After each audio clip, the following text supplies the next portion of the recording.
Welcome back, you guys. Your boy CK. Now today we're going to continue our series of bringing back amazing teams throughout NFL history and putting them in today's NFL. We've already taken a look at the undefeated Patriots, we looked at the LOB, the Baltimore Ravens in 2000, and now I think it's time to look at another historic defense, the 2015 Denver Broncos, aka the no-fly zone. Now, I know a lot of you guys play MUT, and sometimes you don't feel like grinding to get the best teams. So if you want to just buy some training or coins or players, head on over to MUTreserve.com. Use my code CK, and not only will you be rich one day, but you'll also get 15% off your order. Shout out to Fred for the suggestion. This team was just too good to pass up. Well, more notably their defense. But the crazy thing is, just 2 years before this, they were actually an amazing offense. As a matter of fact, they might have been the best offense in the league. So it just goes to show how quickly things can turn around in the NFL. If you guys are new around here, make sure to hit that subscribe button. I greatly appreciate it. Now let's get right into the roster we're going to be looking at. Now at quarterback, I think he's actually second in NFL history, at least from what I've seen. Okay, I understand Joe Montana, I understand Dan Marino, Breeze, Rodgers. In my humble opinion,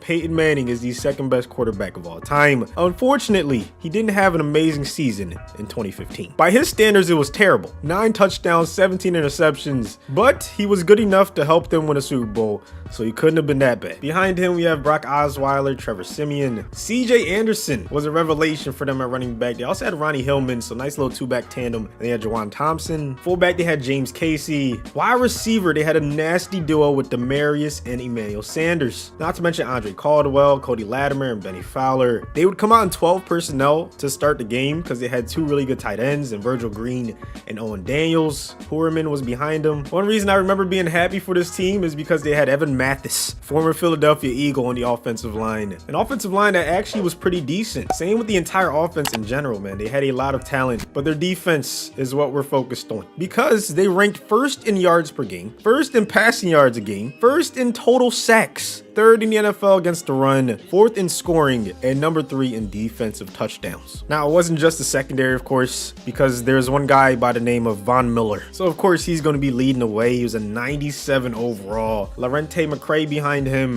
MLB, they had B. Marsh, Danny Trevathan, Steven Johnson. DeMarcus Ware finally got his ring near the tail end of his career. Well-deserved. Shane Ray was behind him. Derek Wolfe at left end. Vance Walker behind him. Malik Jackson and Antonio Smith at right end.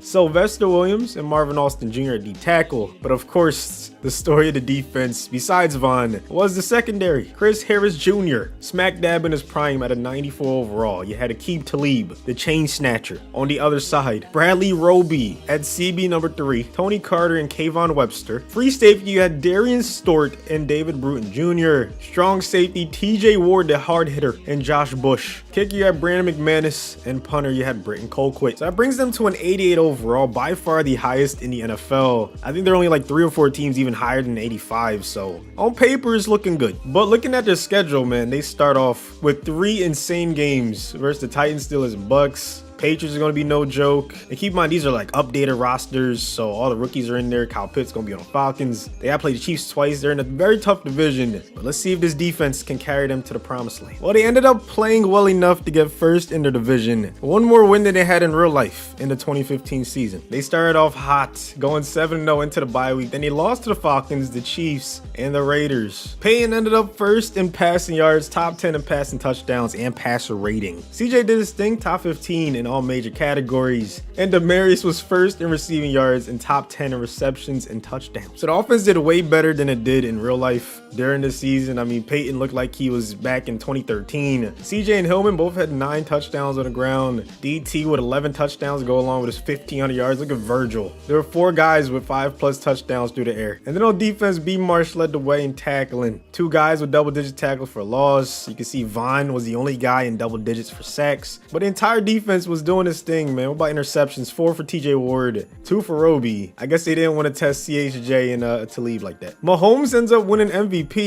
Peyton ends up number 7. That's crazy. DT won the only award for the entire offense, but look at the linemen. Evan Mathis becoming the best offensive lineman in the AFC. Love to see that. But that's about what we expected for them to have a good regular season. Now they have to play against Lamar. I'm not gonna lie, I'm a little shocked. Ravens up 17-7 as we enter the fourth quarter. Peyton on 2nd and 1, dropping all the way back.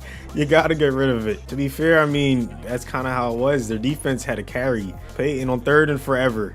Gonna dump it off. Why didn't he do that last play? Look at how they get bailed out by Patrick Queen's face mask. Peyton on 1st down. Bottom of the screen. There you go. Find his favorite target, Demaryius Thomas. No interceptions from Peyton, so I'm not sure why they haven't scored more. Maybe it's just the incompletions at inopportune times. Right there's a completion. They're inside the red zone. All right, maybe not quite, but they're getting there, man. 5 wide once again. Why not? It's been working.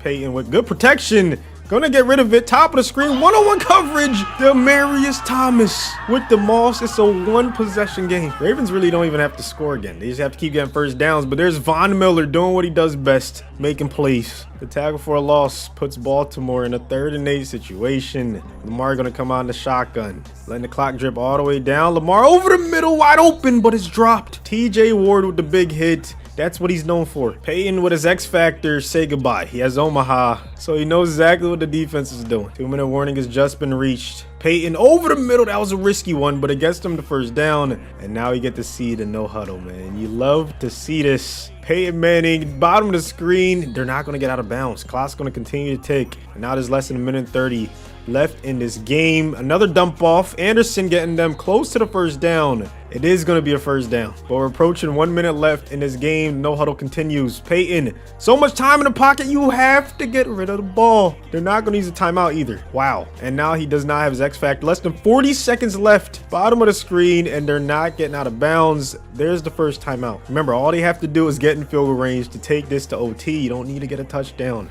McManus has a boot. Keep that in mind. Peyton throws an interception, and that's the end of the no-fly zone in today's NFL. So there you have it, man. This is what would happen if the 2015 Denver Broncos, aka the no-fly zone, was implemented in today's NFL. Hopefully you guys did enjoy it. Thank you so much for watching to the end. Let me know which team you want to see next, and I'll see you on the next one. Now, before we end the video, I gotta give a quick shout out to everybody that installed the game from the last video, man. You guys are amazing. You support the channel. You help me out so much. That'll help me, you know, do more ads in the future and be sponsored by more companies. So you guys just, you know, I can't thank you enough. I'm also streaming right now. I just wanted to add this to end the video. Anyone that stayed to the end, if you want to come through, man, I'd love to play you guys in Madden, you know, 2K. I'm building my team up. So if you guys want to play against me in any of those games, even FIFA, come through. Link in the pinned comment. Thank you so much for watching to the end. I cannot thank you enough, and I'll see you guys on the next one.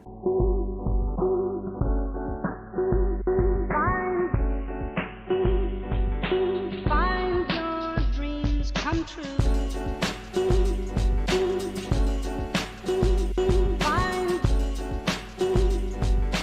Find your dreams come true.